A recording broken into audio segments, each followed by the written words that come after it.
So it's time to have a little micro abrasion chat. Let me lean on my desk here. It's a very interesting. Move the light bulb.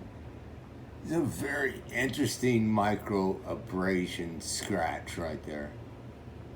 Now these are not hair line brush stroke like sandpaper scratches. No, these are individual cleaning scratches. Cleaning scratches, they weren't on here a little while ago. Well, they might have been, or other ones like them might have been. But after the coin sits for about 6 months, these disappear. So, if your coin's in the state, it's probably not a good time to send it to be graded. But I went ahead and I did this to the 2625 and sent it to be graded anyway. And then I'm going to send this coin to be graded, and I'll be able to compare. I'm just playing with it. This is all just fun. Look at those two there. This one's really interesting. It's almost like the rock that made this scratch in the tone, because that's a scratch in the toning. Made the scratch in the toning. It's almost like the rock is still sitting right there, and I could just push him. I could push that rock a little bit farther down. You see him at the end of that white line? I could push him down a little farther.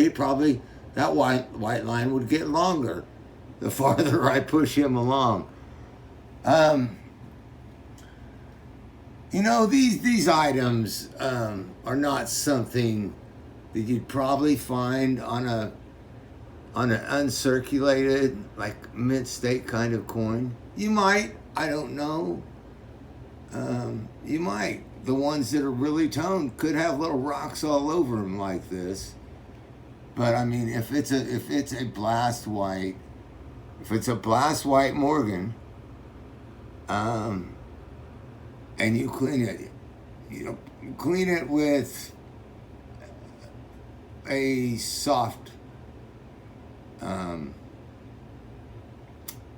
not sure exactly how to put it, but with something that the only thing it does is moves these little rocks around, and they make these little white streaks.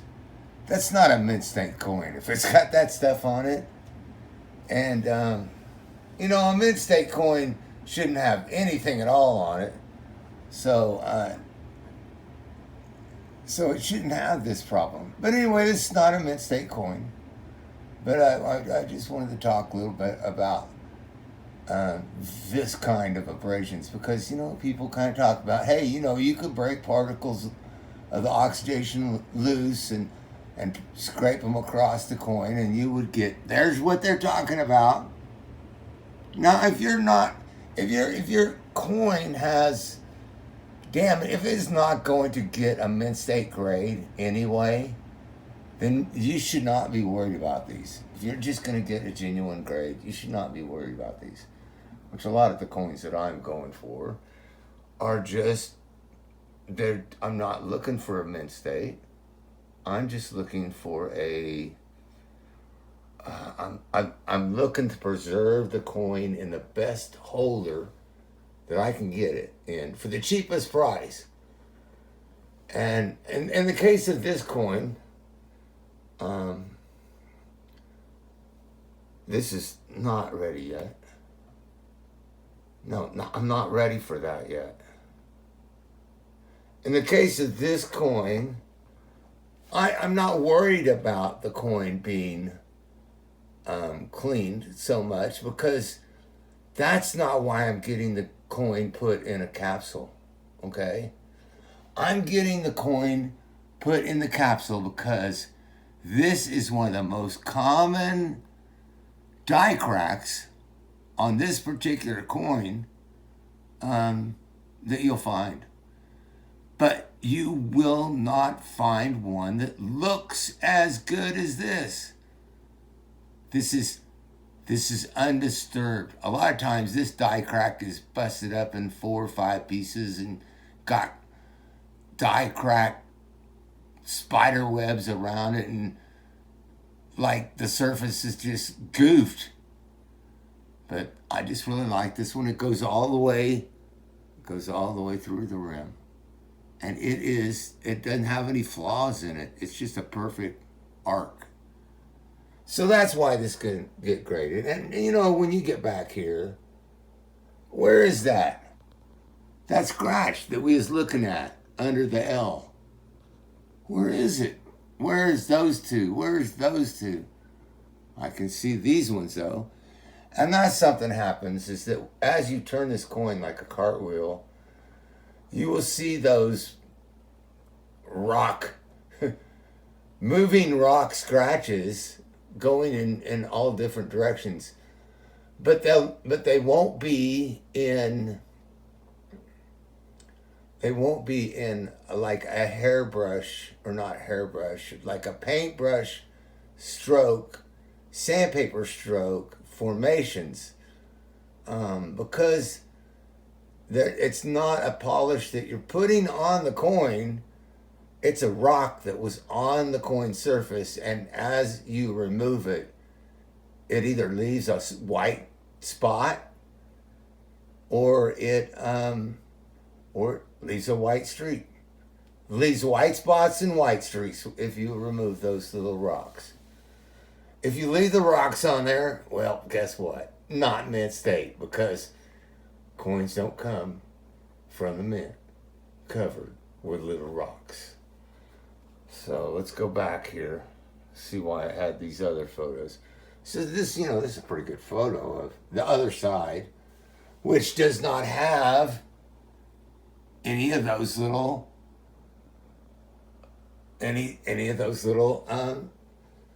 strokes on it. Rocks and strokes. There's none on this side. But look at all the scratch damage on here. And I think the reason is that they're not on here is because I took them off last time I cleaned this coin, and I got them off the back, but I didn't get them off the front. So why aren't they bright white streaks on this side? Well, that's because I took them off there 6 months ago, and after 6 months they're not white streaks anymore. They just get embedded in the natural tarnish or toning or oxidation, whatever you want to call it, on the coin. So if you find those that you cleaned a coin, but you cleaned it because you're just sending it in to get a detailed grade, because it has a look at this, look at that, look at that die cut. See, that's why using the television is better. But if you're just gonna send it in to get a genuine grade, like a VG or very good or almost good or really bad, if you want to get an RB grade coin, really bad, then you should let it sit around. If you clean it, you should let it sit around and wait for those little streaks. I bet you that was one. I bet you that streak was white. I bet you that was a silver streak caused by a little silver rock. So you let it sit around a little while, and they will not be shiny silver streaks anymore. And that's probably why I didn't get any on this side of the coin. Because I was really hesitant about, I cleaned this side of the coin pretty good, but I was hesitant to clean the other side because people were telling me, don't clean that coin, don't clean that coin. And I knew it had that error on it. And I was like, I better not clean this. Well, just about 10 minutes ago, I decided it was more important to me that coin looked absolutely beautiful in the case. I appeal. I don't care if it's got detail, cleaning problems. I care about eye appeal. And I know those streaks are going to disappear. But I went ahead and sent in the 2625 with the streaks on it. Because I want to see how it comes back. $5 silver sent to PCGS today.